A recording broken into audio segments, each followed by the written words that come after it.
This is CBC Winnipeg News.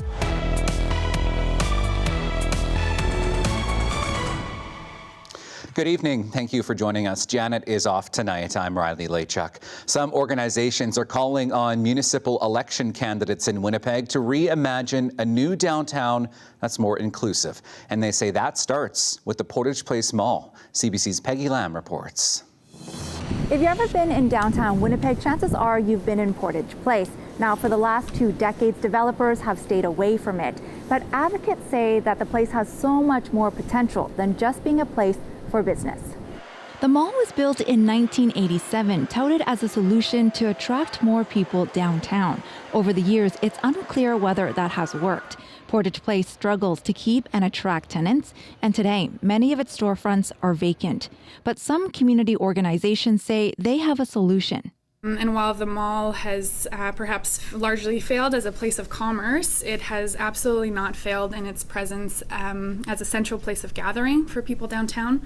The group wants the mall to be turned into a community center with hundreds of social housing units. That means limiting the amount of luxury condos built on site. Housing costing more than $1,500 per month, which is unaffordable to many middle-income Winnipeggers, let alone to the people who are struggling and in dire need of housing. They say Indigenous people should have the first say in owning Portage Place and points to the new Southern Chiefs Organization building as an example. Their vision also calls for a safety plan without more police presence. Sometimes I come here and sometimes the way people are treated and it's not respectful. And we know that there are people with a number of challenges for different reasons that all of us as in the city need to work together to, address those challenges. Meeting people's needs creates safety, right? Communities are safer when everybody's needs are met, so focusing on that is a way to create safety. With the city election on the horizon, they're calling on candidates to listen to their vision. But so far, only a few have mentioned the mall at all on their platforms. Peggy Lamb, CBC News, Winnipeg. Winnipeg police say one of their veteran officers has died shortly after being charged with offences related to child sexual abuse imagery. Constable Yvonne Corriveau had been with the force for 15 years. The 39-year-old was arrested on Thursday by the RCMP on charges including possessing and accessing child pornography. He was released from custody following his arrest. Winnipeg police say they learned this morning that he had died. His death is not considered criminal in nature.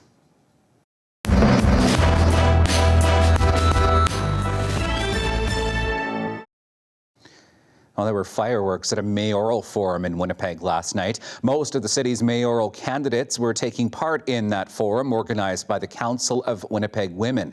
But as CBC's Bartley Kivas reports, comments by one candidate overshadowed the event. 10 out of 11 mayoral candidates took part in this forum at a veterans hall in Polo Park. They faced questions about women's safety, and many offered passionate responses. Then, Don Woodstock blamed one group for violence against Indigenous women. Indigenous men. Woodstock said Indigenous men don't value women the way he does. My view, what I've seen and what I hear, and Indigenous men, youth need to come to the table and solve this issue of murdered and missing women. They are the link. These comments did not go over well. Jenny Muckluck, Rick Shawn, and Sean Loney called them racist. Rana Bakari briefly walked out.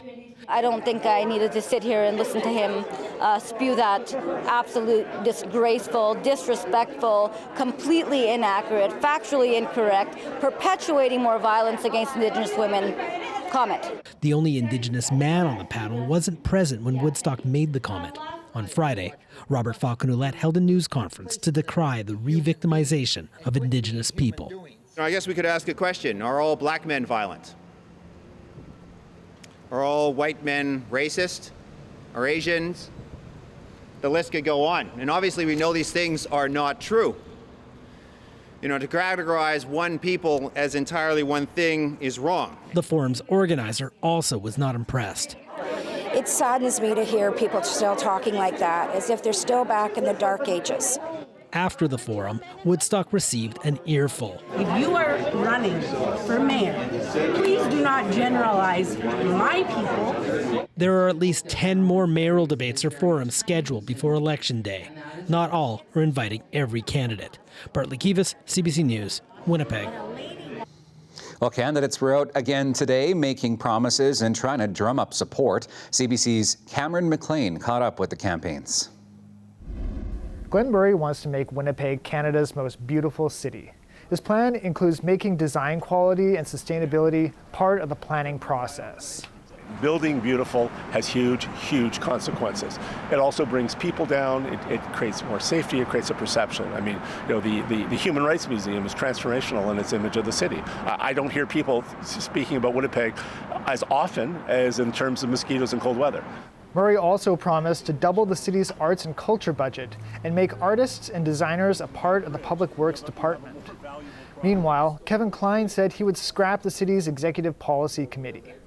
A leader should not have to count on a power grab to make things happen. A real leader involves everyone.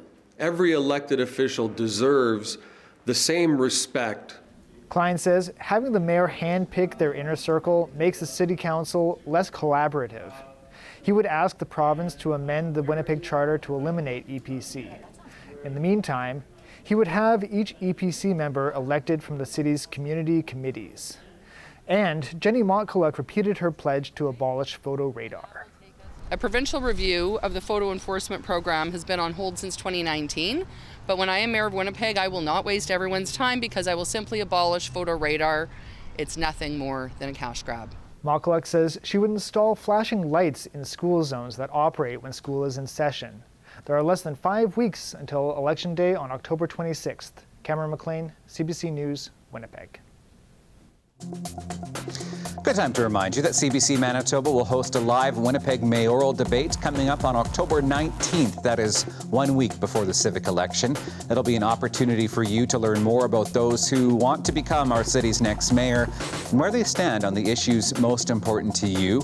That debate will air live at 6 p.m. right here on CBC Television and on CBC Radio. It'll also be streamed on our website, CBC Gem, and on our Facebook page. It will be moderated by Information Radio host Marcy Marcusa. Well, during the pandemic, protesters raised their voices against COVID restrictions, and now some of those same protesters want a say in your communities and schools. CBC's Ian Fraze reports on which anti-mandate protesters are now seeking political office.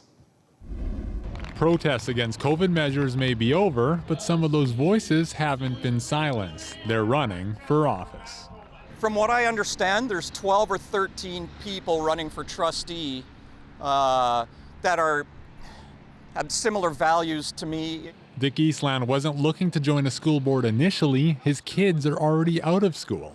There's no reason for me to do this, except that I strongly believe that a lot of people felt helpless when it came to masking their children or vaccinating them. Eastland is one of those critics of COVID measures who's been encouraged to run. Carl Krebs was one of the leaders of the anti-mandate movement. Back in August, he promoted the idea of entering mainstream politics. He's running for mayor of Winkler. If more of us stand together and do those things that we are called to do, this will be a memorable moment in the history books of Manitoba. It's simply to be a voice, not to go in there and be rabble-rousers and to upset the cart, so to speak, but to just be a voice that will sit down and bring common sense to the table.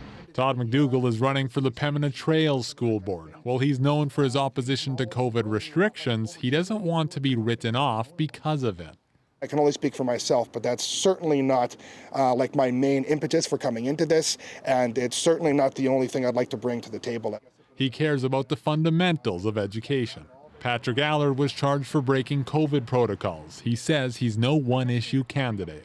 So my biggest goal that I want to achieve is to have the schools more open for parents, for teachers, for anyone to voice their opinions. A political scientist isn't surprised people are moving from protests to politics. It happens with people on either end of the political spectrum. I think many people who are part of that got a taste of how enjoyable it was to be sort of part of the media spotlight and to be in groups talking about issues of importance to them. Election Day is October 26. Ian Fraze, CBC News, Winnipeg. Some 18,000 healthcare support workers in Manitoba have ratified a new collective agreement that includes pay raises. CUPE says its members have voted in favor of the deal reached earlier this month. It covers workers in many areas, including the Southern, Northern, and Winnipeg regional health authorities.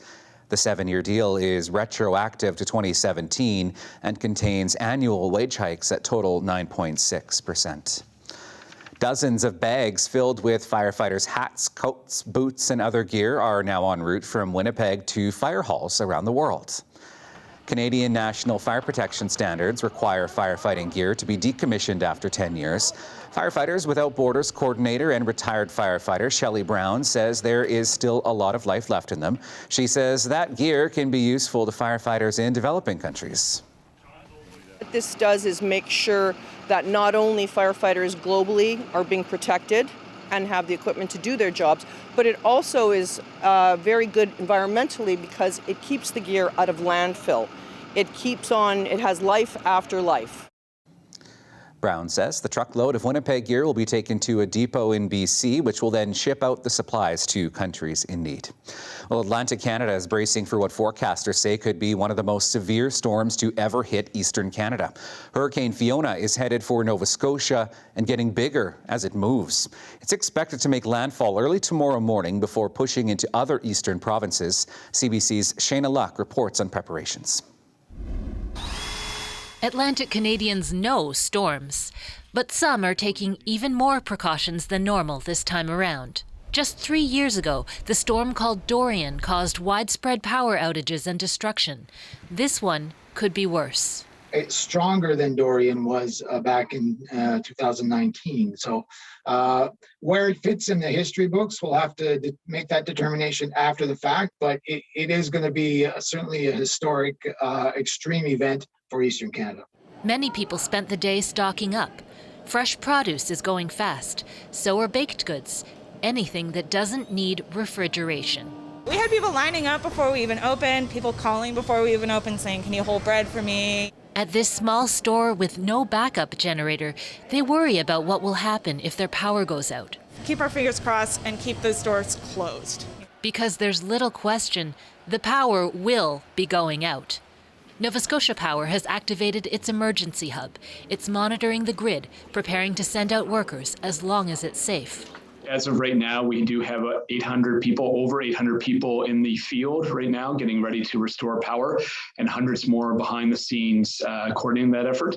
In addition to that, we have reached out to our partners in Ontario, Quebec, all of Atlantic Canada, and Maine to have other contractors available if we do need to bring them in as well. The ocean seems calm, but on PEI, oyster farmers are hurrying to get their cages in before the storm. You ever seen a storm like this tracking towards this area? No, hope you never will again. After Fiona hits the Maritimes, it will head on to Newfoundland and Labrador, where it's expected to hit the west and southwest coast hardest. Shayna Luck, CBC News, Halifax.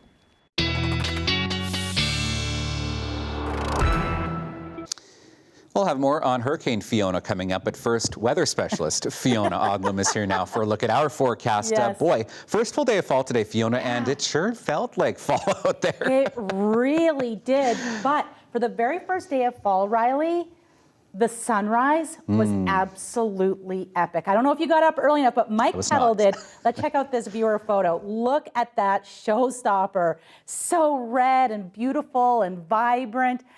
We may have another one like that tomorrow. Right now, we're sitting at 14 degrees here in Winnipeg. That's definitely feeling cooler. Riley is right. You know, this time of year, we should be at 16, so 14 is just a little bit below the mark. What we have happening right now, though, is a very, very slow, low-pressure system that's really skimming along the southern portion of our province. As it starts getting a little bit closer to just below Winnipeg, it does start to increase a little bit. So there is a very slight chance of showers throughout the evening tonight, but it's really tomorrow that we want to be talking about. So as this low starts moving ever so slowly, it actually actually starts to strengthen as it passes Winnipeg, and moving towards Western Ontario, it starts to expand. And what actually happens is we see a second low pushing in, and it'll join up with this bigger low that's starting to brew. Now, the bulk of the heaviest rain is going to be on the other side of the Ontario border, but do expect some scattered showers the closer you get to that border. So we are going to be looking for some rain there and some light rain shower. But Sunday in Winnipeg is going to be fantastic.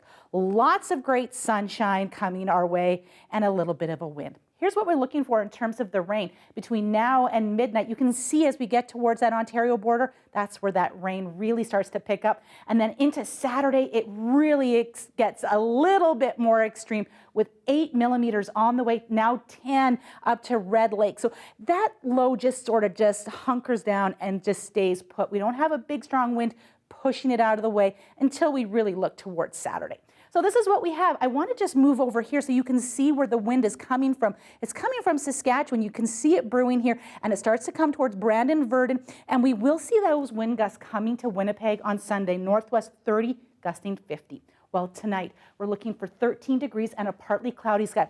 Around this time is when we're also going to be watching for a bit of fog. With all the moisture we've had and that cold air, perfect conditions for fog to start developing. We're going to see some potential for light showers first thing in the morning. Doesn't last very long. We start seeing a little bit of sunshine as we move towards lunchtime and 15 degrees. It's going to be a pretty nice afternoon actually in Winnipeg. So for our long range forecast, we're looking for 17 on Sunday, lots of full sunshine and that wind. It's going to be a bit breezy. A mix of sun and cloud for Monday and Tuesday. And I have to tell you, next week, looks pretty great if you're planning those family fall photos. Lots of sunshine. Weather Update is brought to you by Home Equip, your trusted local source for Pride Mobility scooters. From sales to rental and repair, our team is here to serve you.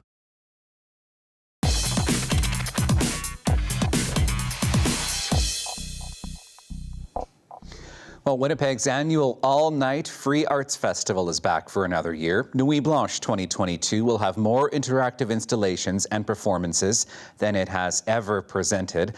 Spread out in the Exchange District, downtown, the Forks and St. Boniface. But it's also moving back to a one-night only event happening tomorrow night. Now, one of those installations is called Fire Cycle at Old Market Square in the Exchange. It is the brainchild of Jonathan Green. He's Mi'kmaq and Inuit with British and Scottish heritage from Labrador City and now lives in Winnipeg. I spoke with him earlier. Jonathan Green, thank you for joining me today. Thank you, Riley, for coming by. So tell me, what are we standing in front of here? We're standing in a public art installation for from the Winnipeg Arts Council for Nuit Blanche tomorrow night. What was the inspiration behind this? Tell me what this is. Well, this is my way of explaining the fire cycle, which is the cycle of how wildfire happens in the forest. It consumes the forest, but then it allows for the forest to regenerate and grow up again, creating fresh trees, more wildlife comes into a forest. Just the cycle of destruction and rebirth in a way of the forest, yeah. Where did you get the idea for the inflatables? This is pretty unique. My research for a lot of years have been about wildfire, and I make a lot of art, but like traditional printmaking art. And then I was trying to think of a way of translating my 2D printmaking art to three-dimensional structures, and then I just happened upon those crazy, windy, wavy, inflatable tube guys by a car parking lot, and I'm like, would that be ridiculous to print on them? Oh, that's actually a great idea. Okay, yeah, let's try that. And the Winnipeg Arts Council went for it, so yeah. How much work went into getting this set up? A lot of sleepless nights. I haven't slept all week, but yeah, back and forth with fabricators because they're used to a standard idea, and I was like, hey, can we add forearms onto it? And they're like, okay. So it took a lot of planning and figuring out stuff and, yeah, communication, yeah. What are you hoping, I guess, that when people come here and see this, what are you hoping that they take away from it? A sense of wonder, a sense of joy, as I said, a little bit of reflection, but mostly like a wonder and joy, and maybe a little more understanding about the forest and wildfire. What's it going to look like in here at night once Nuit Blanche gets underway? These are all going to be lit up. They have lights on the inside, and just going to be lit up and waving around, doing their thing, yeah. Yeah. What are you most looking forward to for Nuit Blanche this year? I'm just looking forward to wandering around and seeing what everybody else has done, yeah. We're at the Old Market Square in the Exchange by the Cube stage. And yeah, they can come by tomorrow night at 7 p.m. Nuit Blanche starts and goes all night. But this installation will also be up for 2 weeks. Okay, so people can check it out here. Will it be lit up at night for the next 2 weeks? Yeah, be lit up at night and on these timers for the next 2 weeks, yeah. Wow, okay. Anything else that you think people should know before they come down? Just come downtown to the Exchange and have fun. Enjoy it, yeah. It's a great place. Thank you for sharing some time today. Thank you for having me.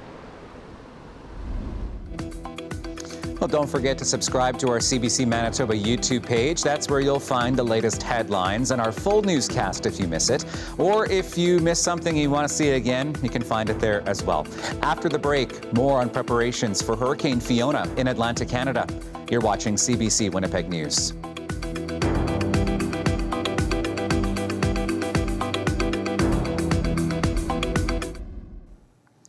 Well, many residents in PEI are cautiously preparing for power outages as Hurricane Fiona approaches. But for islanders who also rely on life-saving medical equipment, the likelihood of hours or even days without electricity brings an added layer of anxiety. Steve Bruce has that story. For the last couple days, this has been Monica Thomas's main job, delivering backup oxygen tanks to her clients. Thomas is a home care worker and respiratory therapist. Many of her clients have serious lung conditions and usually depend on plug-in oxygen machines to keep breathing. Without power, those machines are useless. Causes anxiety for them for sure. Having the providers there to install these backup supplies of oxygen, I think eases their mind a little bit, but it's still a concern. After Dorian pummeled the island a few years ago, knocking out power to some for several days, Thomas's company nearly ran out of oxygen tanks. So this time around, they're better prepared with a larger supply that they can hopefully deliver to clients as needed. Sometimes EMS may have to be called if oxygen is running low at home. We hope that doesn't happen. It's going to be a high impact on all of our emergency care providers. So if we can limit the calls to EMS for oxygen, for home oxygen, then that's what we want to do. Christy J is counting on this generator she bought a year ago to keep her breathing easy through the storm. Jay has cystic fibrosis and needs power to keep this machine running. I take mine twice a day. So if the power's out and I miss that, I'm at higher risk of getting congested in my lungs and possibly getting a cold or sicker. She's grateful to have the generator and family and friends that live close by. She worries more about others. I know a lot of people don't have that luxury, so it's kind of worrisome. People that need CPAP machines and all those, like, you can't really go without that things and you're putting your health at risk. Public safety officials say heading into storms like this one, islanders with special health requirements should really line up family, friends, neighbors, or health providers that can check on them. They should also have a clear emergency plan written out with what to do and where to turn, particularly if the power does go out. Steve Bruce, CBC News, Charlottetown.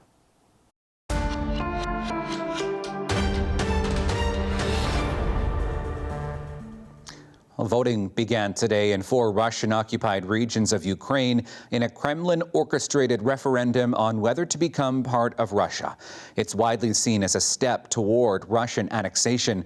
Moscow insists the vote is legitimate, but as Abiku Dawson reports, Ukraine and many Western nations are condemning the move as illegal and illegitimate.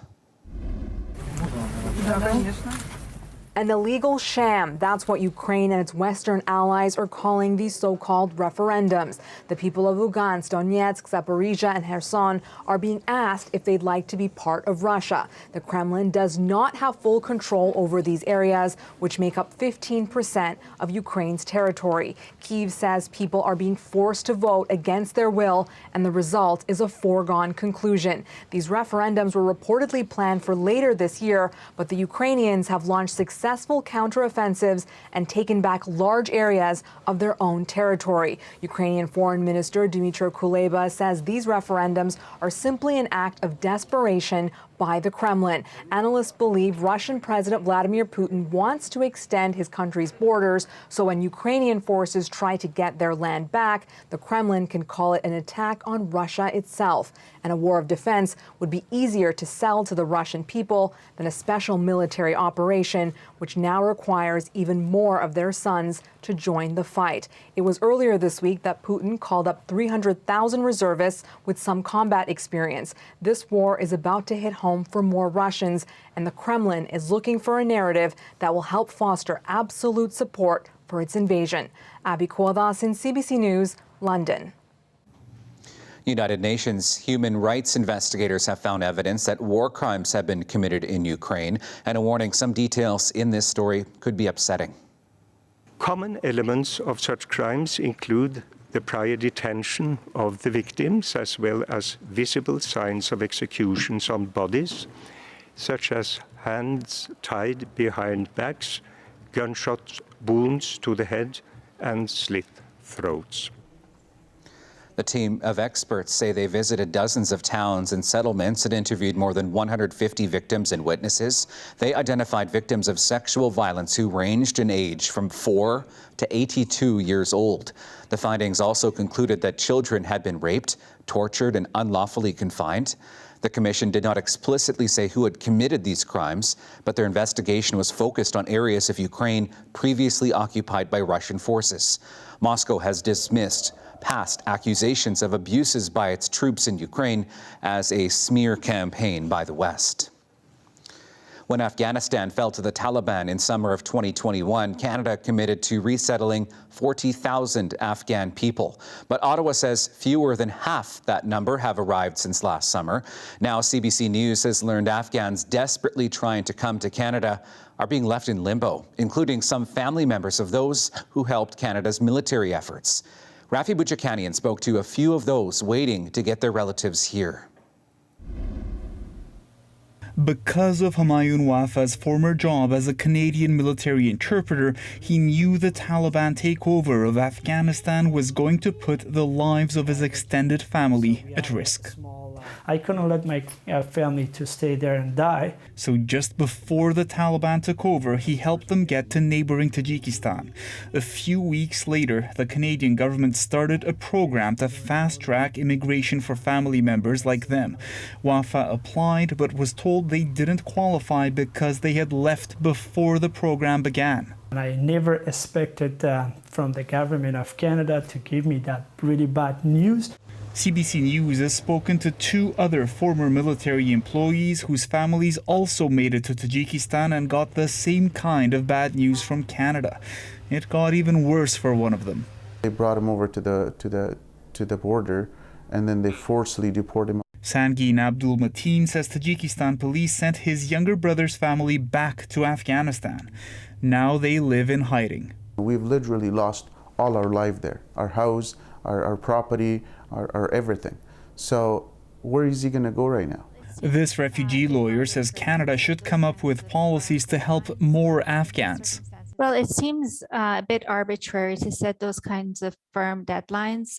In these circumstances, it would make sense that there would be a measure of flexibility given that these individuals' lives are at stake. My understanding is deportations from Tajikistan have stopped. But the immigration minister acknowledges the situation is bad for those already sent back. We're going to work with our counterparts in global affairs to do everything we can to ensure anybody who qualifies for Canada's program is still able to make it to Canada. Meanwhile, Mateen and Wafa are still waiting for answers while time runs short for their loved ones.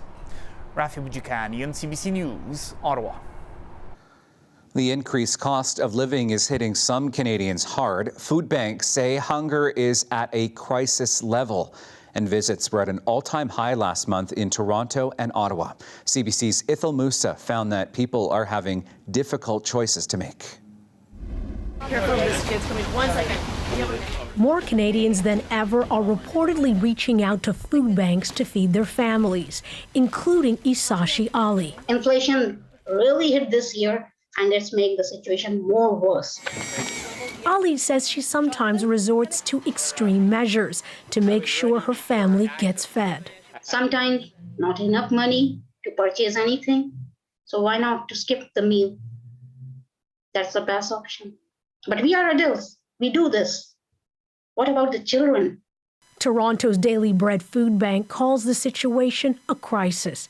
It says there were 182,000 visits to member food banks last month alone. That's up 170% from the same period before the pandemic. What would we do if that was 182,000 flood victims or 182,000 individuals without power? We would mobilize resources. The problem is being felt across the country. Increased use of food banks is being reported in many provinces, including Alberta. Unfortunately, business is booming at the Calgary Food Bank. Experts say a lack of affordable housing and income security are also aggravating the situation. Food insecurity isn't about a lack of food, it's about a lack of funds. I definitely don't eat the way that I want to lately. You know, can't buy quality groceries. Some Canadians say they fear things in the coming months will only get worse. We're entering into, the holiday season where we're already going to be trying to spend more than we have, and if it's going to come down to making choices about food and bills or gifts. Economists say that while Canada's inflation rate has cooled somewhat, food prices continue to climb. Ithel Musa, CBC News, Toronto. Still ahead, weather specialist Fiona Odlum is in with her look at the Manitoba forecast as we take a look at some shots of downtown Winnipeg and our CBC building here. You're watching CBC Winnipeg News.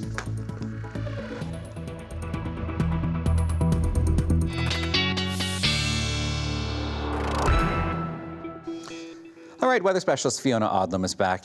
First full day of fall, as you were saying earlier. Is it good yet to start putting up the Halloween stuff? Listen, Riley, I had my stuff up 2 weeks ago. I should have guessed. I really should have guessed.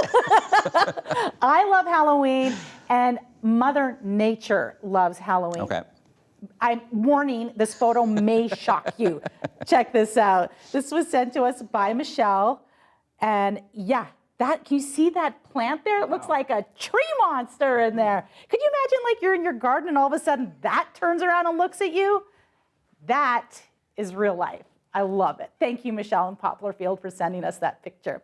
All right, let's take a look at our current temperatures. We're sitting at 13 degrees in Selkirk, 14 in Steinbach, 13 in St. Laurent, and 15 in Eli and Morris. As we look towards Swan River, 13 degrees, 12 in Kenora, and 13 in Red Lake. Pretty consistent temperatures, except for Morden Winkler, which is the outlier, with 17 degrees.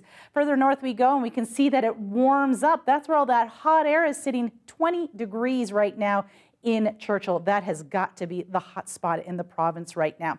So we have this low. It's moving ever so slowly, and you can see it just lingering here on the Manitoba-Ontario border. Lots of cloud cover. We've had a very cloudy day today. We're going to see that cloud continuing throughout the evening. We're also going to be watching this low strengthening a little bit and getting broader. And then it hooks up with this low coming in from the Northwest Territories, and this one is moving a bit faster than our original one, and it starts to get together, and it becomes a little bit more of a story as we look towards that northern Western Ontario area, where we could see 10+ millimeters of rain. Let's take a look now through the northern region. So not a lot really in the next 24 hours, but then it's as we look into the long-range forecast that rain becomes a little bit more widespread, but not really intense rain. However, I want to note that we will have a little bit of a breezy day Saturday into Sunday. Into the southern region of the province, we're going to see light rain shower activity. So just because Winnipeg is saying 0 right now, it's a little bit complicated. It only registers at 1. It won't give us like a 0.5, so we could still see some very light rain shower activity through that region. It's the Red Lake area that really starts to jump up in the numbers, and that's when those two lows combine with that really slow low that's just stuck over there. Let's take a look at our forecast for tonight. So we have a 60% chance of showers through that Western Ontario area. Temperatures actually a little bit warmer than seasonal, so it's not all that bad. And then we're going to be watching for that rain, very light rain shower activity. I want to also add in this specific zone, fog. That's where we could be watching fog tonight and into that Interlake region. So Red River Valley, Interlake region, and also towards that Western Ontario area is where we could be watching for fog tonight. So be cautious as you're driving around tomorrow early in the morning. Now, we are going to be watching for cooler air coming through, but nice and warm in this little pocket here around Swan River and Dauphin. We're going to be looking for temperatures to be really bang on for this time of year in towards the Winnipeg region. And then as we look into that Red Lake area, just a little bit cooler. And, you know, we've been talking a lot about Hurricane Fiona. Well, another storm that came through this day in 2006 was rain in Halifax. And, you know, the Rolling Stones are said, it doesn't matter. The fans wanted the show. They kept going. They started that concert with Painted Black, Riley. Thanks, Fiona. You're welcome. A New Brunswick man has been making tiny replicas of houses and structures from around the town of New Denmark. It started as a little hobby 12 years ago when Gunnar Peterson was 88 years young. This month, he turned 100, and his love for his hometown keeps growing. Shane Fowler has the story.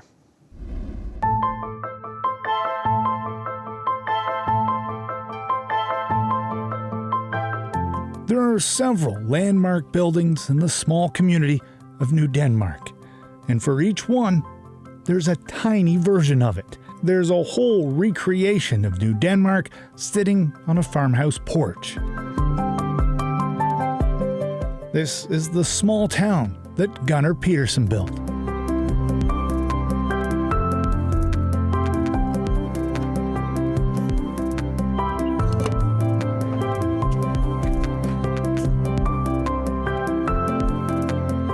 I started with smaller things like sleds for horses and stuff like that.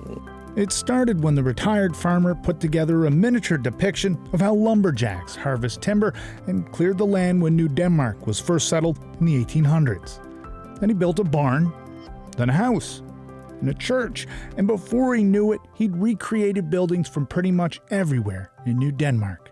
And if you take a look past the exteriors and peek inside a window or a door, you can't help but notice the details Peterson's put into each home.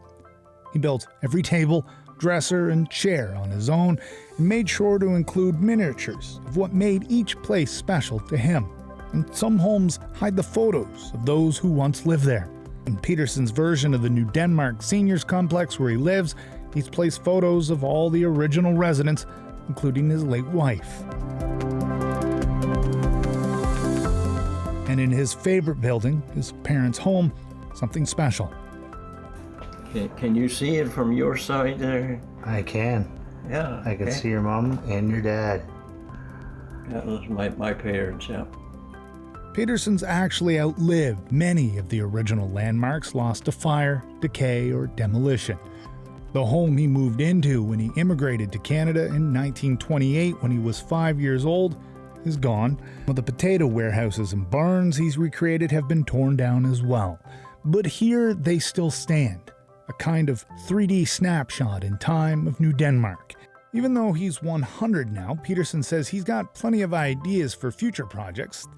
I guess it's a good pastime instead of sitting retired looking out the window. Still ahead, you'll want to book some time off in the next couple of weeks to check this out. It's the International Writers Festival in Winnipeg. More after the break on that. You're watching CBC Winnipeg News.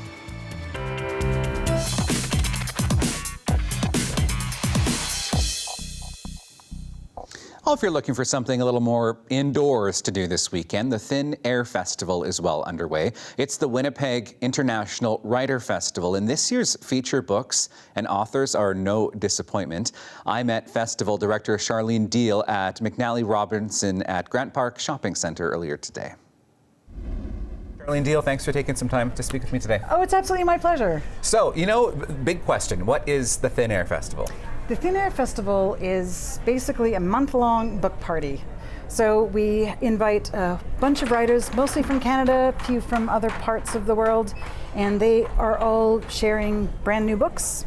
And it's our chance to read new things, meet new writers, and kind of connect readers and writers in new ways. What are some of the highlights this year? What should people look forward to? Well, we're standing here in McNally Robinson, which is our forever book-selling partner. And so we actually have several live events here over the next month, and we've already had a couple. Okay. So those are some of the highlights because we get to meet in person. We have a really amazing event at the Rady Jewish Community Center with Marcia Liederman, who is a writer for the Globe and Mail, a gorgeous Holocaust memoir.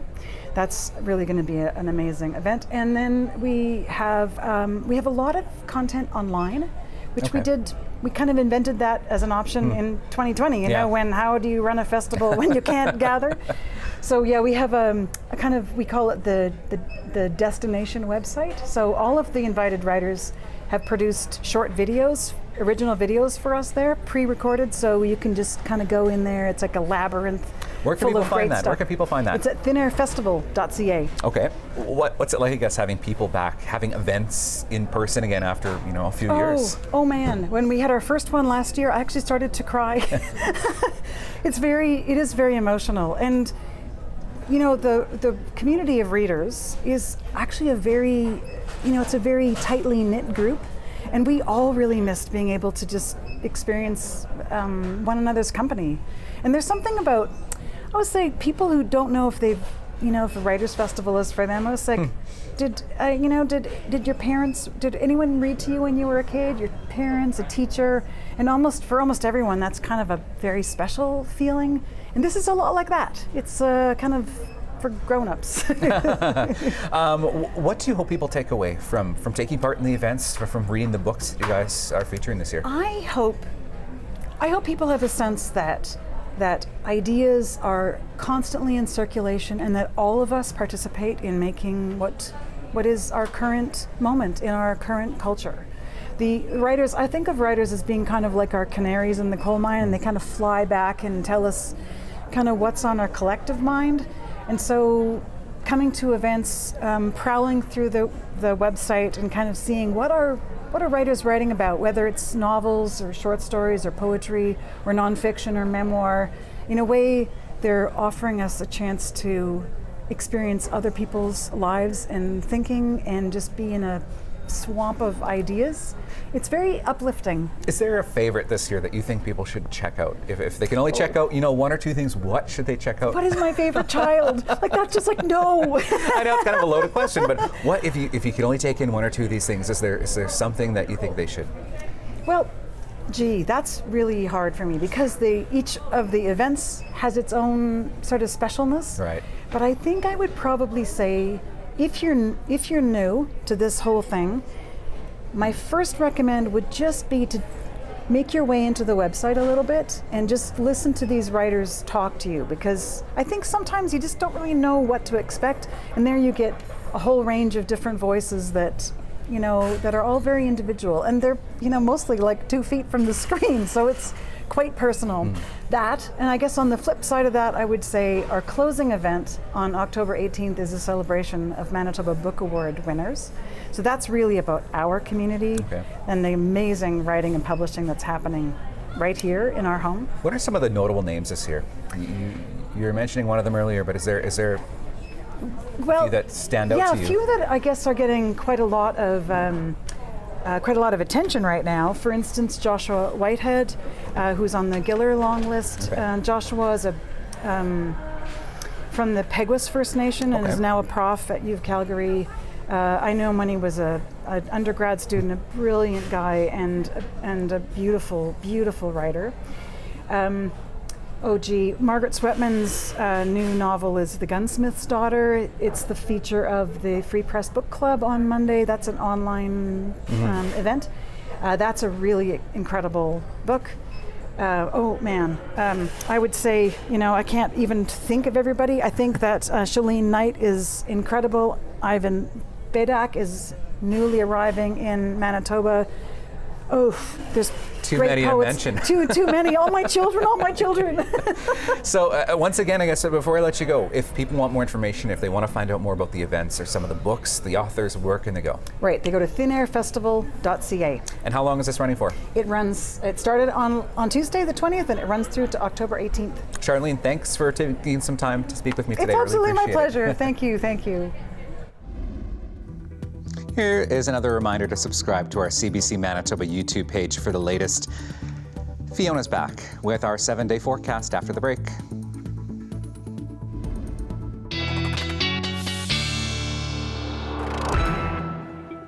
Welcome back. The next 24 hours is going to be a little bit soggy here in the province, but we're going to be watching for a nice big shift. We're going to be watching for rain in the morning on Saturday and 17 degrees. That's pretty close to seasonal. Breezy on Sunday, but lots of great sunshine coming our way.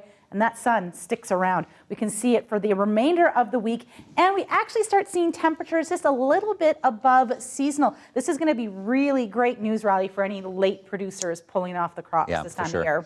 Well, an innovative program at Cuba's National Zoo has made encountering wild animals a little more accessible to the deaf community. Yeah, the state-run zoo has sign language interpreters who serve as tour guides for deaf visitors. This is your Daily Lift.